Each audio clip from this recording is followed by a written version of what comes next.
प्रिय छात्रों, जैसा कि मैंने अभी जो शुरुआत की थी अर्धवार्षिक के बाद वो की थी कार्य ऊर्जा और शक्ति वाले चैप्टर में से कार्य क्या है पार्ट 1 करके मैंने आपको दे दिया है।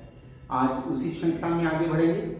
उसके अंदर हम बताएंगे आज ऊर्जा के प्रकार, व्यवहारिक मात्रक, उसके अलावा ऊर्जा में यांत्रिक ऊर्जा का गतिज ऊर्जा और कार्य ऊर्जा पर।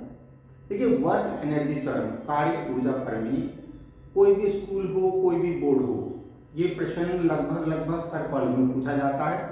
याद रखिएगा, हर कॉलेज में पूछा जाता है। तो हर स्टूडेंट जो भी मेरी इस वीडियो को सुनेगा या आगे करेगा, इस आर्टिकल को बाय हार्ट समझने की भी कोशिश करेगा, उसके ऊपर लिख के भी उसको देखेगा और उसके ऊपर न्यूमेरिकल क्वेश्चंस को भी करेगा। तो आपको एक प्रश्न हर हालत में, चाहे आपका वार्षिक हो चाहे वो कंपटीशन हो, आपको एक क्वेश्चन जरूर मिलेगा कार्य ऊर्जा प्रमेय पर। चलिए आज शुरू करते हैं। ऊर्जा किसे कहते हैं?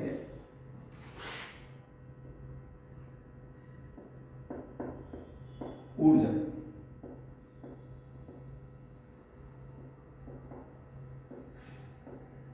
इंग्लिश में बोलते हैं एनर्जी।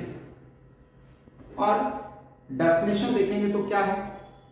डेफिनेशन कहते हैं किसी वस्तु के कार्य करने की क्षमता को ऊर्जा कहते हैं। क्योंकि ये तो किताब में भी लिख रखा, आपने क्या अलग से बता दिया। लेकिन समझने की कोशिश करें।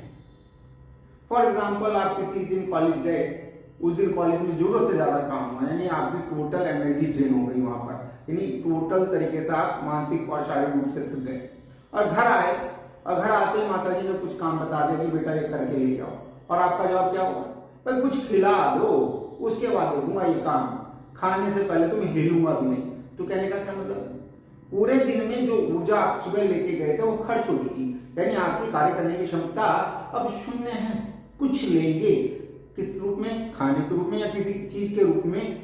कोई जो भी आप खा रहे हैं, जो भी आप फल ले रहे हैं, खाना ले रहे हैं, जो भी आप ले रहे हैं, तो वो क्या है? एक प्रकार की ऊर्जा है। और उससे आपको क्या मिलने वाला? कार्य करने की क्षमता आपकी जनरेट हो जाएगी दोबारा से। तो क्या डेफिनेशन है? तो किसी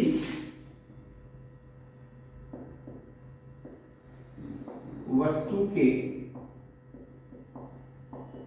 कार्य करने की क्षमता को ऊर्जा कहते हैं। ये मोटे मोटे से एक डेफिनेशन है जो आपने 7th स्टैंडर्ड से पढ़नी शुरू कर दी। 7th 8th 9th 10th standards में आपने इसको पढ़ा। अब देखिए मात्रक का, तो कार्य के जो मात्रक हैं वही सारे के सारे मात्रक इसके हैं। एसआई में इसका मात्रक है जूल और सीजीएस में इसका मात्रक है अर्ग। इसके अलावा क्या व्यवहारिक मात्रक है?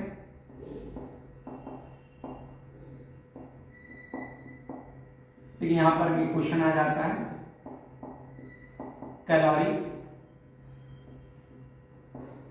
किलो वाट घंटा और electron volt. Electron volt, small E capital E, capital के एच डब्ल्यू और कैलोरी। देखिए डेफिनेशंस तो अलग अलग चैप्टर्स में डिटेल में आएगी। मैं आपको कोई मौखिक रूप से बता रहा हूं कि शुद्ध जल का, कौन से शुद्ध जल जिसमें कोई अशुद्धि ना हो, शुद्ध जल कौन ना 1 ग्राम। तो शुद्ध जल के 1 ग्राम द्रव्यमान का ताप 1 डिग्री सेल्सियस यानी कि 14.5 डिग्री सेल्सियस से 15.5 डिग्री सेल्सियस तक बढ़ाने में जितनी ऊर्जा की आवश्यकता होती है वो क्या कहलाती है? 1 कैलोरी कहलाती है। वो अलग बात है कि आप आगे पढ़ेंगे कि 1 कैलोरी बराबर 4.18 जूल। ये बात मैं थर्मोडायनेमिक्स यानी कि ऊष्मागतिकी वाला जब चैप्टर आएगा तब डिटेल में बात करूंगा। ये बात आपने 10 में पढ़ी होगी हर हालत में, जिसमें लिखा होगा कि 1000 वाट यानी 1 किलोवाट का उपकरण अगर 1 घंटे तक कार्य करे तो वो कितनी ऊर्जा व्यय करेगा? वो 1 किलोवाट घंटा की ऊर्जा व्यय करेगा, जिसको आप 1 यूनिट के नाम से जानते हैं।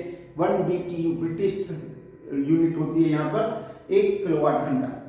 इलेक्ट्रॉन वोल्ट क्या है कि एक इलेक्ट्रॉन को एक वोल्ट से त्वरित कराने पर उसकी गति ऊर्जा में जो वृद्धि होती है वो आपकी एक इलेक्ट्रॉन वोल्ट होती है। ये बात भी आप 12th स्टैंडर्ड में जाकर डिटेल में पढ़ेंगे। फिलहाल आपको क्या दिमाग में आना चाहिए कि भाई ऊर्जा क्या है, SI मात्रक क्या है, व्यवहारिक मात्रक क्या है। देखिए ऊर्जा के प्रकार अगर आप चेक करें तो सबसे ज्यादा आपने जो बातें पढ़ी हैं वो पढ़ी है यांत्रिक ऊर्जा, यानी यांत्रिक कार्यों से प्राप्त होने वाली प्राप्त ऊर्जा को यांत्रिक ऊर्जा कहते हैं। 2 प्रकार की होती है, एक गतिज ऊर्जा काइनेटिक एनर्जी बोलते हैं, एक स्थितिज ऊर्जा जिसको पोटेंशियल एनर्जी कहते हैं। इसके अलावा सौर ऊर्जा, सूरज से प्राप्त होने वाली ऊर्जा को सौर ऊर्जा कह रहे हैं। परमाणु ऊर्जा, परमाणुओं से प्राप्त होने वाली ऊर्जा को परमाणु ऊर्जा कह रहे हैं। इसके अलावा उष्ण ऊर्जा यानी ताप के कारण जो ऊर्जा प्राप्त होती है उसको उष्ण ऊर्जा कहते हैं। इस प्रकार से बहुत सारी ऊर्जाएं हैं आपने जो पढ़ी है। रासायनिक ऊर्जा तो रासायनिक अभिक्रियाओं में प्राप्त ऊर्जा को रासायनिक ऊर्जा कहते हैं। तो इस प्रकार से बहुत सारी ऊर्जाएं हैं, लेकिन हमारा जो फोकस है, जो हमारी बात है वो इसी पे रहेगा, यानी यांत्रिक ऊर्जा में पहला गतिज ऊर्जा और नंबर 2 स्थितिज ऊर्जा। आज वाली वीडियो में मैं केवल गतिज ऊर्जा की बात करूंगा, उसको लेकर चलते हैं गतिज ऊर्जा।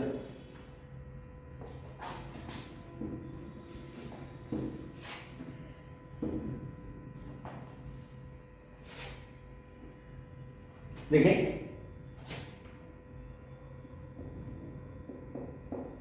गतिज ऊर्जा इंग्लिश में कहते हैं काइनेटिक एनर्जी। अब अगर इसको 2 हिस्सों में तोड़ो, गति प्लस जा और ऊर्जा, यानी किसी वस्तु में उसकी गति के कारण जो कार्य करने की क्षमता उसमें होती है या निहित होती है उसे क्या कहते हैं, गतिज ऊर्जा कहते हैं। तो क्या कहा हमने, किसी वस्तु में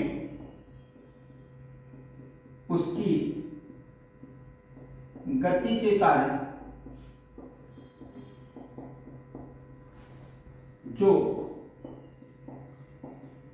कार्य करने की क्षमता निहित होती है। अगर आप निहित नहीं लिख सकते तो क्षमता होती है लिख सकते हैं, निहित हटा दीजिएगा, उससे गतिज ऊर्जा कहते हैं। यानी इसको अगर हम संधि विच्छेद करें तो गति प्लस ज,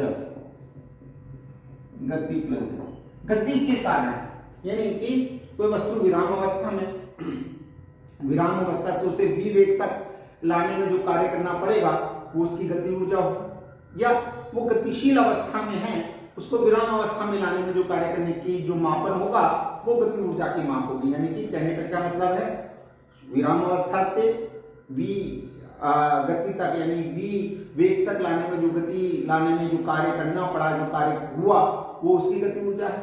या वो गतिशील है, वो v वेग से गतिशील है, u वेग से गतिशील है, और उसको विराम अवस्था तक लाने में जो कार्य करना पड़ा, कार्य का जो मापन हुआ वो उसकी गति ऊर्जा की माप है। ये 2 तरीके से गति ऊर्जा को आप माप सकते हैं। मात्रक फिर वहीं के वहीं है, जूल अर्ग वहां पर आपके पास है, तो आप जूल याद रखेंगे और अर्ग याद रखेंगे। गति ऊर्जा का जो फॉर्मूला है हम कैपिटल K बराबर ½ mv² पढ़ते हैं। ये फॉर्मूला आपको कंठस्थ हो जाना चाहिए, हर हालत में ये फॉर्मूला आपको याद होना चाहिए। 7th स्टैंडर्ड में भी है, 8th स्टैंडर्ड में भी है, 9th स्टैंडर्ड में भी। ये फॉर्मूला कैसे ड्राइव होगा वो अलग बात है, वो हम आगे डिस्कस करेंगे। फिलहाल आपको याद होना चाहिए K बराबर ½ mv²। m वस्तु का द्रव्यमान है, v वस्तु का वेग है, जो आपको यहाँ पता होना चाहिए, यानी ये फॉर्मूला आपको क्लियर होना चाहिए। देखिए इस फॉर्मूले के आधार पर और फॉर्मूले आ सकते हैं। हमने पढ़ा था संवेग P बराबर mv, v बराबर P/m, और इस वैल्यू को अगर मैं यहाँ पुट कर दूं बेटा तो K comes to be ½ m। अगर देखो v की जगह अगर आप बात करें तो देखो P/m क्योंकि वर्ग है तो देखो ½ m P²/m², एक m से एक m कट गया तो P²/2m, K comes to be v square upon 2m। यानी ये फॉर्मूला भी बहुत इंपॉर्टेंट है। इसके ऊपर मैक्सिमम टाइम एक न्यूमेरिकल आता है जिसमें ये कहा जाता है कि मैंने संवेग को 100% वृद्धि कर दी, बताइए गति ऊर्जा में कितने प्रतिशत परिवर्तन होगा, या उल्टा वाइस वर्सा पूछ लिया। तो इस प्रकार का प्रश्न इसी फॉर्मूले से आएगा। तो एक फॉर्मूला आपको ये याद करना है, एक फॉर्मूला आपको ये याद करना है। अब इसी में आगे बढ़ेंगे।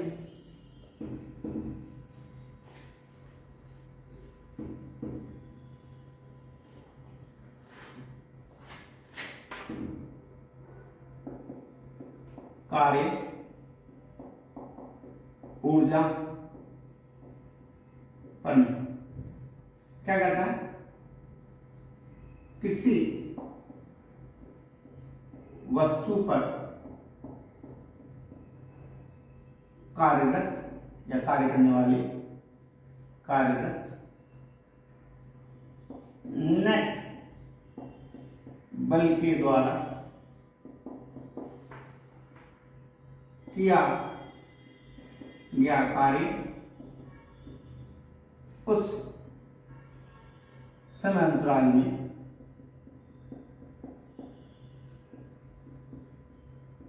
वस्तु की गतिज ऊर्जा में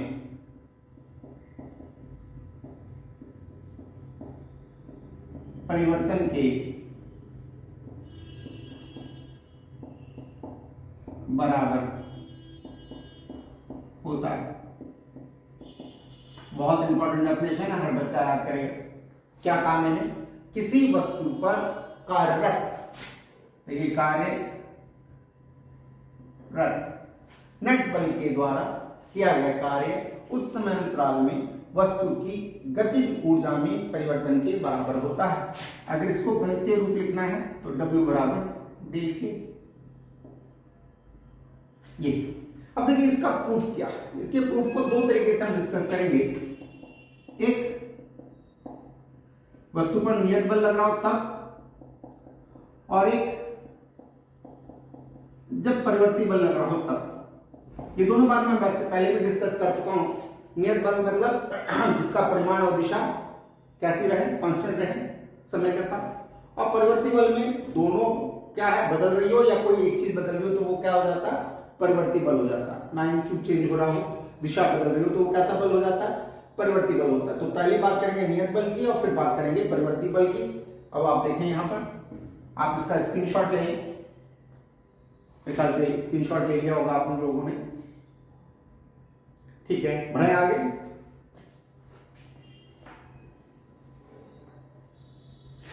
देखिए मैंने हमेशा अपने स्टूडेंट्स को एक बात कहता हूं, क्या कि कैसे शुरुआत करें किसी आर्टिकल की।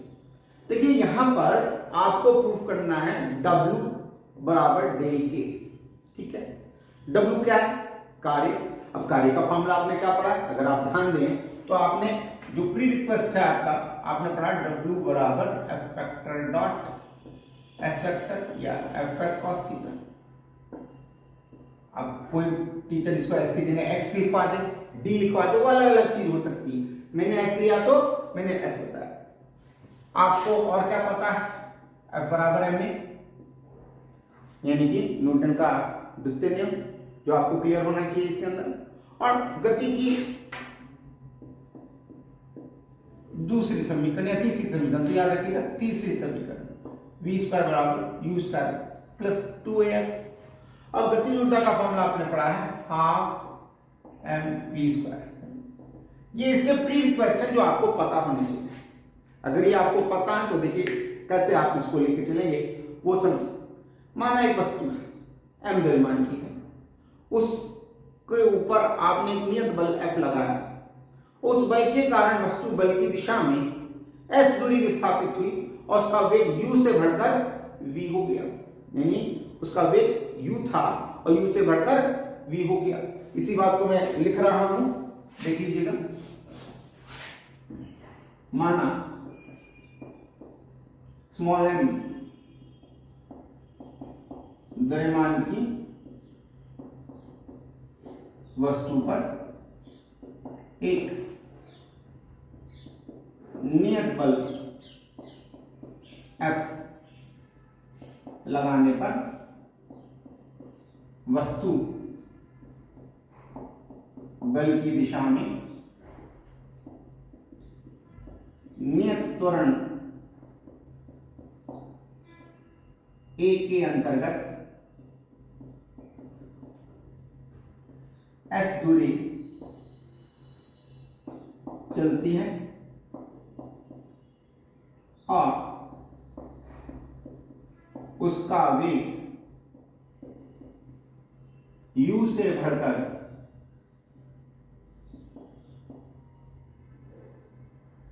V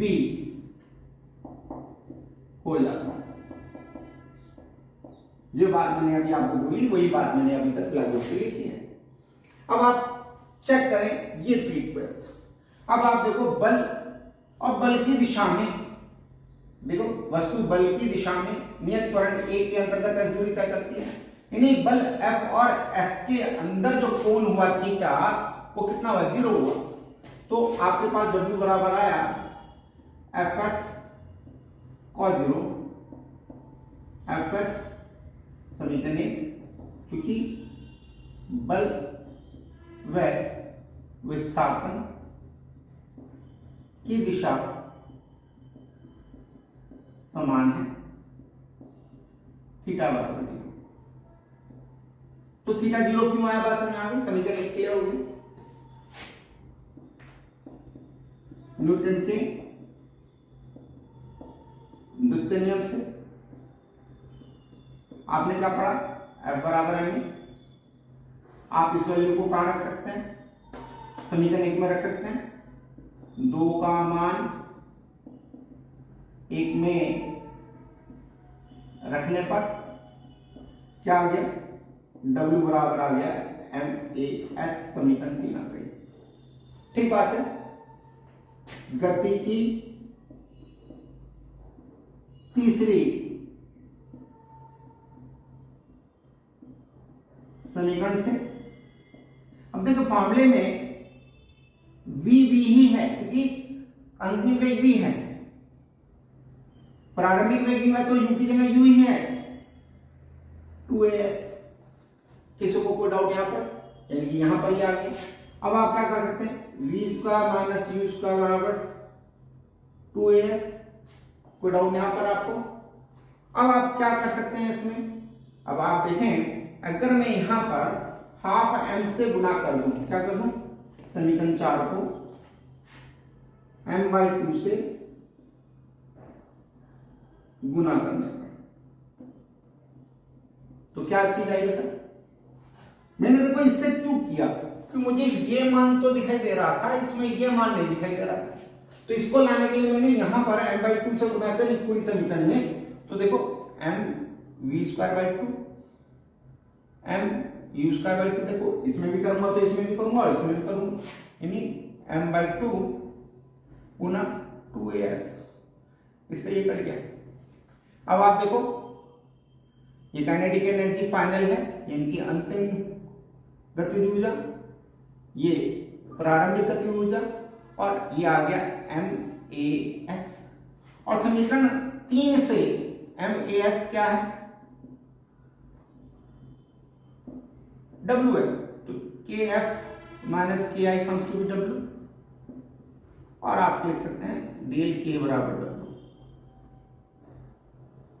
यानी किसी वस्तु की गतिज ऊर्जा में होने वाला परिवर्तन उस वस्तु पर बल द्वारा किए गए कार्य के बराबर होता है। यही बात मैंने आपको बताई है। इसी तरीके से आप उसको लिख सकते हैं। बोलने के अलग अलग तरीके होते हैं, टीचर कुछ भी लिख सकता है, किसी भी तरीके से बता सकता है। कई टीचर इसको क्या करते हैं, आपको पहले half m v² minus half m u² ले लेते, ये मानते हुए कि भाई ये है तो ये काइनेटिक एनर्जी डेल K होगी।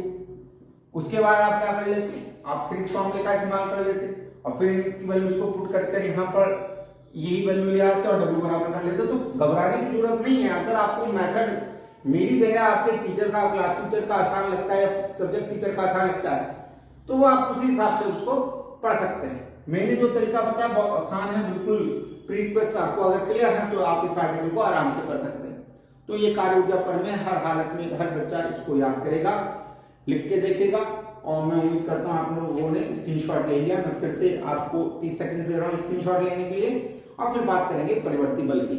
परिवर्ती बल के कारण क्या चीज, कार्य ऊर्जा पर मैं निकाला।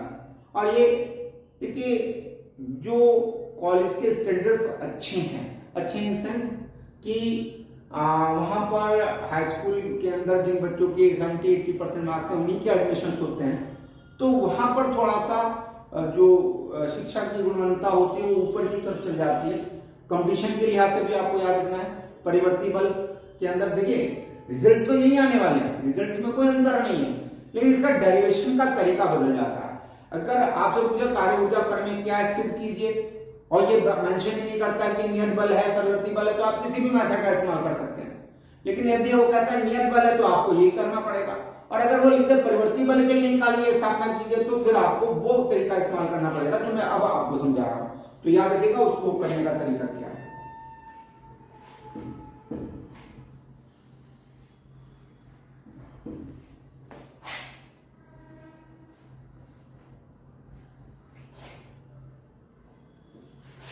माना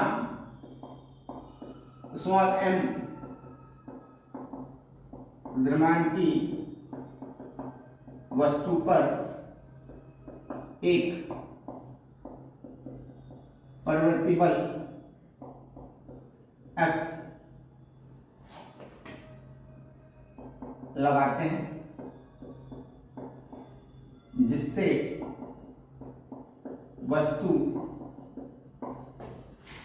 सूक्ष्म